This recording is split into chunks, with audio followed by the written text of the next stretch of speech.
Hello, everyone. Welcome to Little Chapel of Faith Catholic Ministries. My name is Tina. If you're new here, welcome. If you're returning, welcome back. I'm here with our reading for the Diary of Saint Faustina. We do have platforms on TikTok, Facebook, Instagram, and YouTube. Our YouTube channel does have the readings thus far that we've done for the Diary of Saint Faustina. So if you want to catch up, you can go there and check that out. There are also some videos from the nuns of her order that talk more about her and about this book.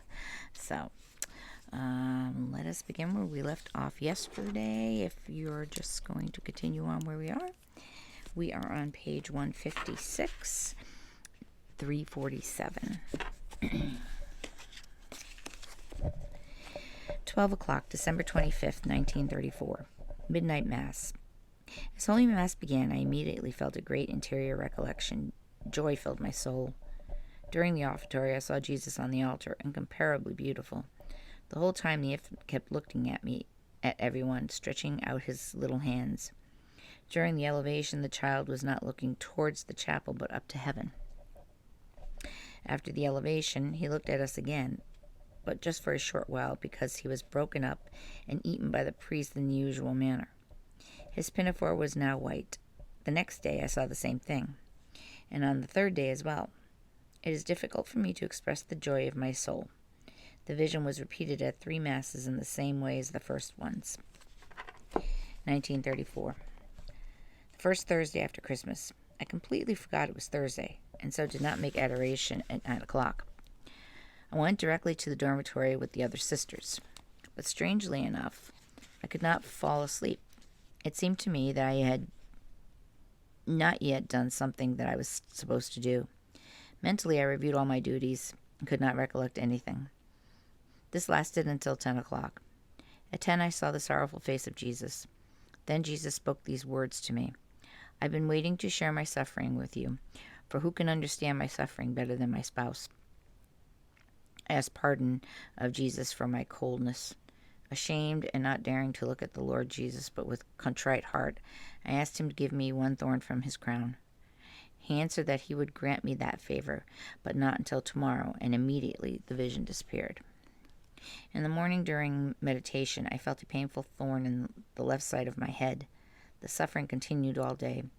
I meditated continually about how Jesus had been able to endure the pain of so many thorns which made up his crown.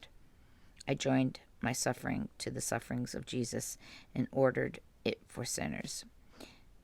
At 4 o'clock, when I came for adoration, I saw one of the wards offending God greatly by his sins of impure thoughts.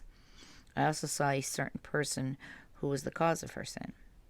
My soul was pierced with fear, and I asked God, for the sake of Jesus' pain, to snatch her from this terrible misery. Jesus answered that he would grant her that favor, not for her sake, but for the sake of my request. Now I understood how much I ought to pray for sinners, and especially for our wards. Our life is truly apostolic. I cannot imagine a religious living in one of our houses, that is, in our community, and not having apostolic spirit. Zeal for the salvation of souls should burn in our hearts. Oh my God, how sweet it is to suffer for you. Suffer in the most secret recesses of the heart. In the greatest hidiness, to burn like a sacrifice, noticed by no one, pure as crystal, with no consolation or compassion. My spirits burn in active love. I waste no time in dreaming. I take every moment singly as it comes, for this is within my power. The past does not belong to me. The future is not mine with all my soul. I try to make use of the present moment. January 4th, 1935. The first chapter of Mother Borgia. At the chapter, Mother Borgia stressed a life of faith and fidelity in small things. Halfway through the chapter, I heard these words: I desire that you would all have more faith at the present time. How great is my joy at the faithfulness of my spouse in the smallest things. Then I looked at the crucifix, and I saw that Jesus' head was turned towards the rectory, and his lips were moving. When I told Mother Superior about it, she answered, You see, sister, how Jesus demands that our life be a life of faith. When Mother left for the chapel and I stayed to set the room in order, I heard these words: Tell all the sisters that I demand that they live in the spirit of faith towards the superiors at the present time. I begged my confessor to release me from this duty. As I was talking to a certain person who was to paint the image, but for certain reasons was not painting it, I heard the voice in my soul. I want her to be more obedient. I understood that our efforts, no matter how great, are not pleasing to God if they do not bear the seal of obedience. I am speaking about a religious soul. Oh God, how easy it is to know your will in the convent. We religious have God's will clearly set before our eyes from morning till night, and in moments of uncertainty, we have our superiors through whom God speaks. I think I'm going to leave it there, because the next one is a series of dates. So let's leave this. Let's get a pencil that writes. Okay.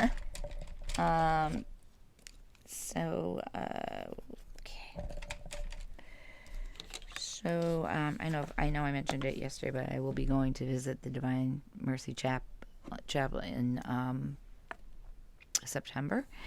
So I'm looking forward to that. When I do, I will, take some pictures and things. But I'm very excited about that.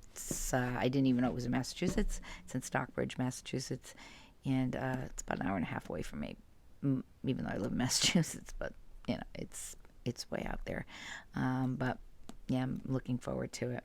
So yeah. So that's it for right now. I will be back later. Please try to remember, see if you can get on our Facebook page as well, because I post a lot of videos and things there that I can't really post anywhere else other than YouTube playlists.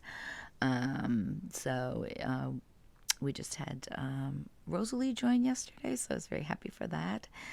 So yeah, if you guys can come on over there, like I said, there's a lot of things that I post there that I unfortunately just can't post on Instagram or TikTok. So that is all for now. I hope you have a beautiful and blessed day. Be well, be safe, be kind to each other. God bless you all.